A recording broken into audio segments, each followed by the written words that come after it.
Balls are racked and ready to be smashed up by the power. Phil Parkin, the most electrifying man in all of 8-ball pool, with an absolute belter off a break. Your big question, and it is a big question, is about the 8-ball.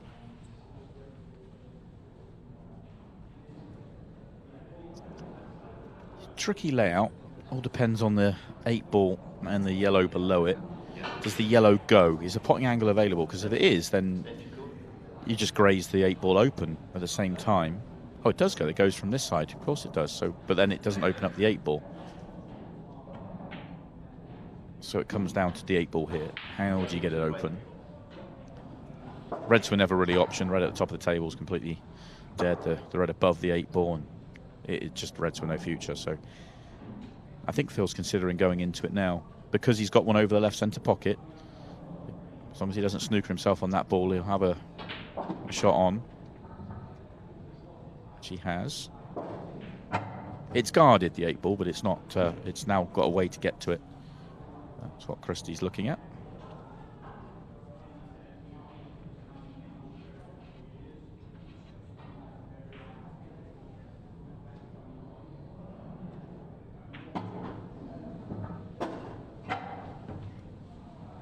One of the reasons why I thought these two would be pretty dangerous, not just tonight, but indeed in this tournament,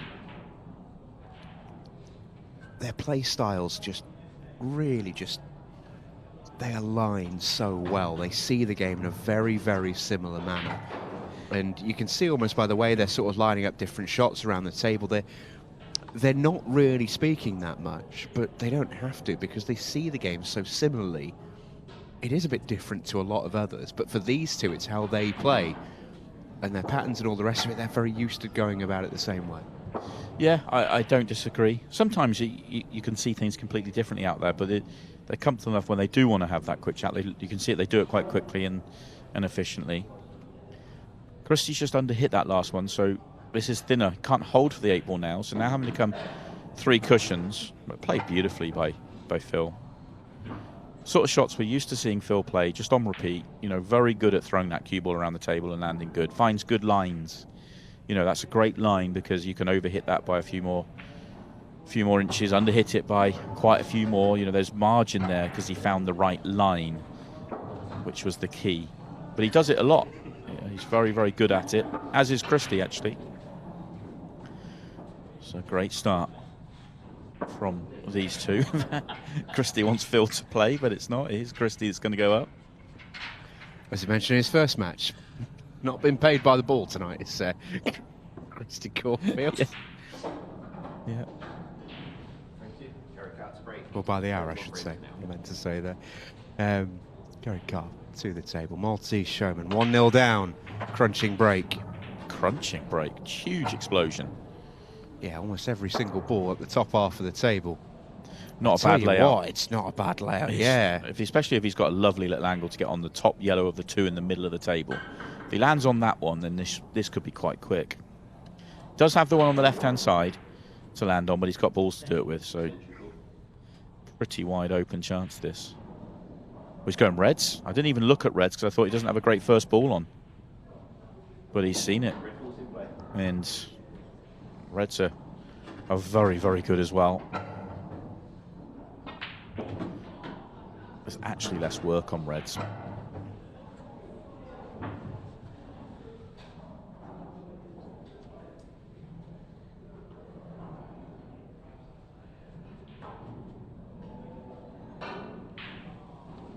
Just changed his mind on the pattern here.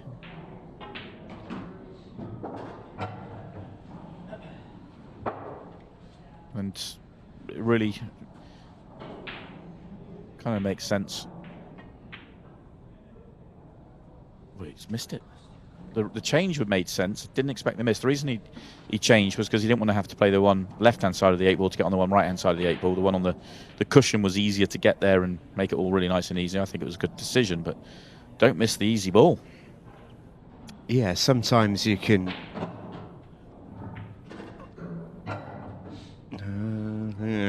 We'll see. Sometimes you can really over-intellectualise sort of a missed opportunity in this game. Sometimes it's really, really straightforward. Just pot your balls. Yeah. And that was one of those for Garry Carr. That was he'd done sort of the hard work, really. He'd done a good job. That went in, the rest was routine. You just don't miss. Sometimes this game can get wonderfully complicated and tricky, but sometimes it's very, very simple. That was one of those moments. Kristi Caulfield has given him a massive chance in exchange, though. That was a loss of turn effort, and if he got the loss of turn, it would have been a good result, but he didn't, and he's left an opportunity. It is going to leave Garry with a big shot to play, but he's on it, and he's done really well to get this close to it, actually. I thought he might be a few inches lower than this, but it still takes some cueing in. This is an awful lot harder than a ball he's just missed.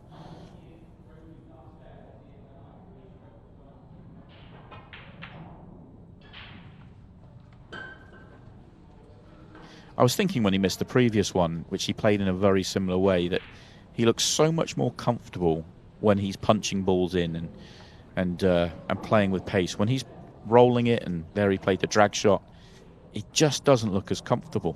Doesn't get through the ball as well. So much so, I'm a little surprised because you had room to, like, the punchy shot was sort of on there. And he's never a player to doubt himself, Garry Carr. I almost thought he'd punch that in because it sort of suits him.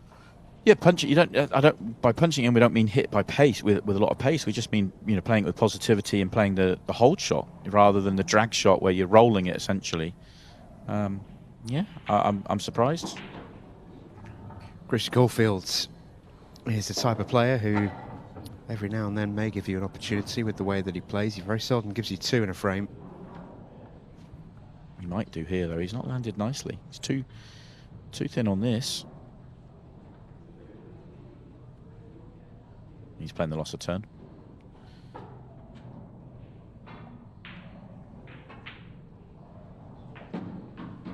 And he makes both.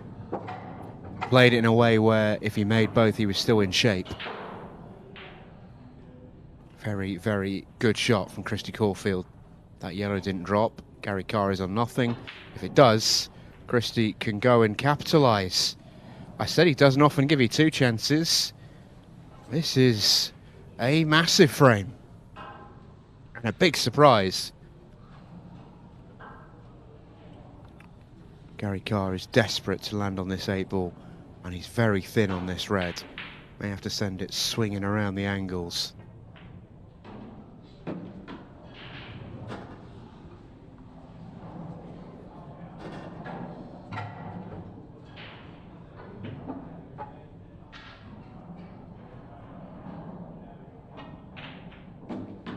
In it goes. One each, and Kristi Caulfield knows that he's let one get away there. I don't know whether he was playing the combination shot or just playing the loss of turn and ended up making them both. I don't know whether that had a part in him missing the next ball. Certainly didn't expect the miss. He'll be disappointed, especially as he's in full control there for 2-0. 2-0 and such a key match is a great place to be.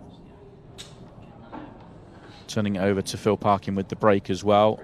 And these guys expect to make break clearances. So 2-0 up and Phil having a break. Kristi will feel very good. Now he's got to sit in his chair and hope that his partner digs him out and regains the lead.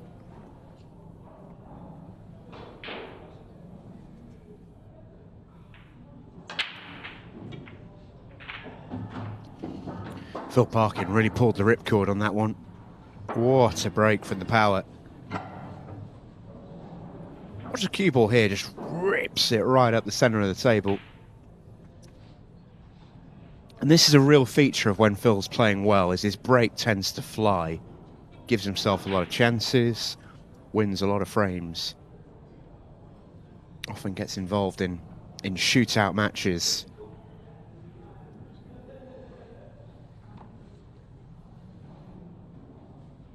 It will be reds, no surprise with that. Red at the bottom of the table.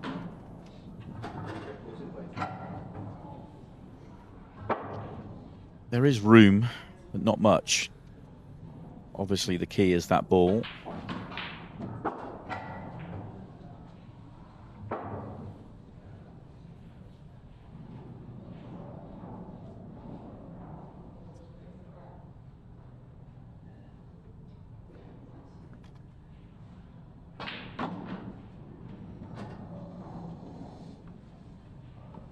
Just got himself out of line here. Cue ball's working hard. He's off angle. Yeah, cue ball working hard, though, is sort of the Phil Parkin MO, isn't it? Yeah. Digging in here.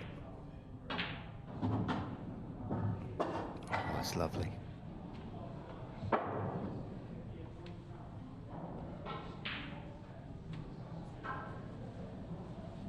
Yeah, you can see where he wants to be. All his attention is focused on that run at the bottom of the table. That goes off the table and into a pocket. Frames over. And he's perfect. Played that well, judged it well. I thought he might just stop it pretty much dead, use the pocket, stop it dead, and take it into the corner to guarantee that landing on a good angle, but chose to go up for the centre. Has to still play a good shot. This was always the key to the frame, and it still is.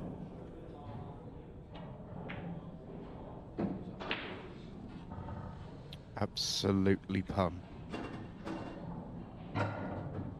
Very, very good finish from Phil Parkin.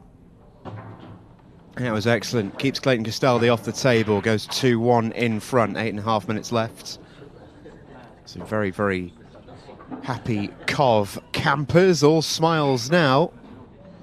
And also, I'd imagine a few smiles in the Irish camp will be watching this one behind the scenes as well. I dare say Phil's just gone back to Kristi and said, that's how you do it, by the way. Yeah, but also how good a position would they be in if Kristi hadn't made that error and they were 3-0 up?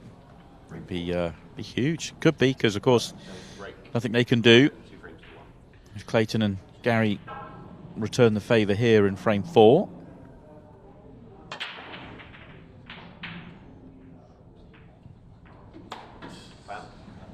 In off, though. Cue ball dangerously close. Ends up getting bumped in, although it wasn't originally dangerously close. It got bumped there, but it was a wild cue ball.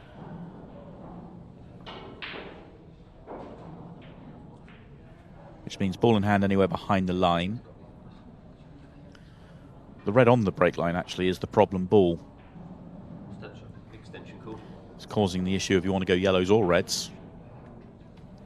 I think yellows are the way here, though. The yellows, you can easier to open up that yellow than that red. Just be careful. It looks like if he's playing the yellow to the corner, he could knock the yellow towards the 8 ball.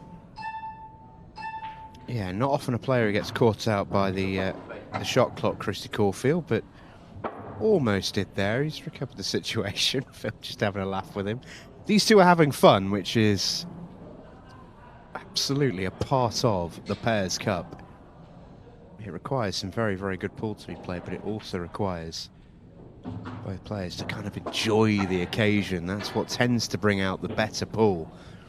It's hard to find a rhythm in this format. It's hard to play your best stuff. But when you're relaxed out there, it all lends itself to that. It'll be interesting to see if they leave the 14 ball down the table. So play up to the ones 2 at the top of the table now. Leave the 14 as your connection to the 8 ball.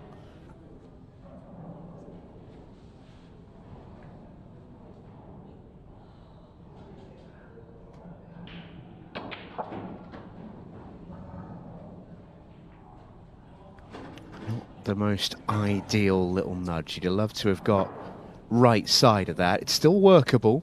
Just nip this, Kristi Caulfield. Could just avoid that yellow. Good shot. When I suggested going up for those 2 yellows at the top, I actually thought they could screw up the other side of the reds where it was wide open. To have to screw up there on that line was very tight. An excellent shot from Phil. Kristi could have done with giving Phil another 2 or 3 rolls of angle here. But what it means is that Phil's going to have to put pressure on Kristi on the next shot. Yeah, he does exactly that. This is harder than the ball that Kristi missed in the previous, or his previous frame. Doesn't have to do a single thing with the cue ball here, really. Just make the ball.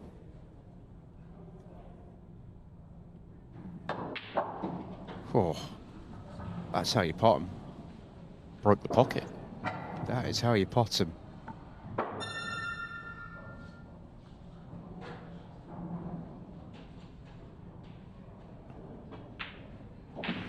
Another reason why I just love watching Kristi Caulfield. He sort of sometimes plays with that kind of style. We talked about it earlier with Garry Carr. He likes to punch them in, doesn't really love sort of floating them about. He quite likes to make sure that cue ball stays hit. Sort of in a snooker sense, you can hear the leather getting whacked at the back of the pocket, so it's a rubber on this occasion. Yeah, that crisp kind of punchy kind of shot. He loves it. He's also got one of the biggest breaks on the tour when it starts properly connecting. Not really had a huge amount of success with it, despite getting some good contacts so far. Oh, he does have some serious cue power. And you can't believe he's been kicked in off like that. Like, I mean, how was your luck? Best break of the night, and that was painful. The only thing you would say, Si, do you want the even crazier thing, other than the fact that the cue ball get kicked in off? It would have been dry. It would have been dry, yeah. And he's absolutely larruped them. That was that break was so tough to be in off. But I have no skin in the game. It hurt me. As a former pool player, that's the sort of one that just makes you cringe, makes you wince.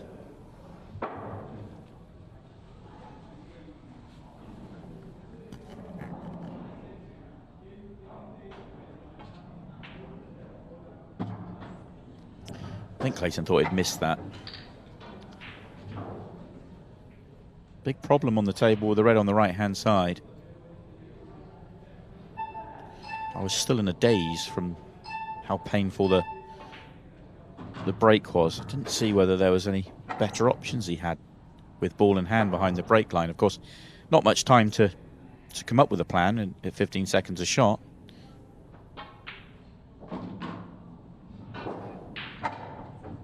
Didn't try and move it there, which I thought he could have done.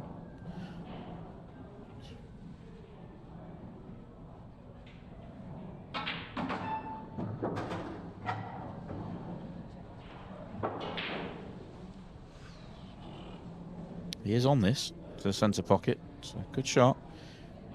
Keep an eye on the cue ball here.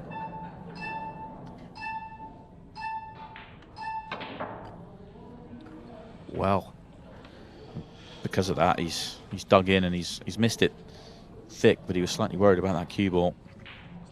Extension call. Massive moment. Extension call from Kristi Caulfield. That is match clock knowledge there. Just grinds out another 15 seconds, takes a look at the clock. There's many things that might make you think that Kristi Caulfield is a bit daft, but he isn't. That is a smart operator out there at the pool table. Oh, he's played that well. That may sound funny because he's almost missed it, but he's played that right on that line to hold the cue ball.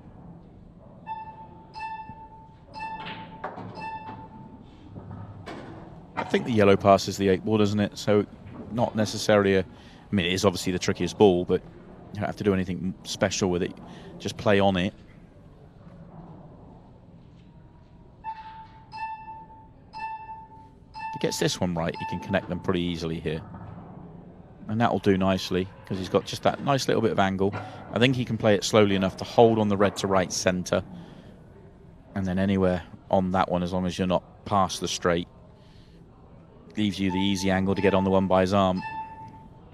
As last ball.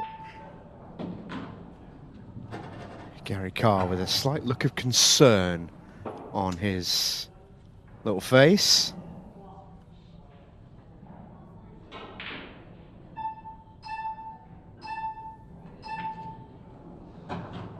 He did go that dangerously close to going past the straight. Would have loved it a quarter turn less, because he'd be 4 times further away from this ball, which just makes it a little bit easier, but just enough of a gap and enough of an angle. This needs queuing in mind. This is match ball for 4-1. Miss it and there may be hope for the Maltese. Well, he's missed it by a long way. There may be hope for the Maltese. He's missed it by so far, he's actually very fortunate that it's come back and blocked the 8-ball. It would need to be a golden result for Clayton Castaldi and Garry Carr. They need the red, the 8-ball, and then a golden break. It's a big ask. And it's not going to happen. Kristi Caulfield gets away with one. But he did play it in such a way, that visit, that he left his hardest work till last and did the majority of the difficult work. Just play the shot, not foul, and the match is over. Job done by Kristi Caulfield and Phil Parkin. A 3-1 win. And, well, this night is still wide open. It keeps the Irish in the evening. Clayton Castaldi and Garry Carr very much still alive too, and certainly still kicking. Kristi Caulfield and Phil Parkin, who are now the night favourites.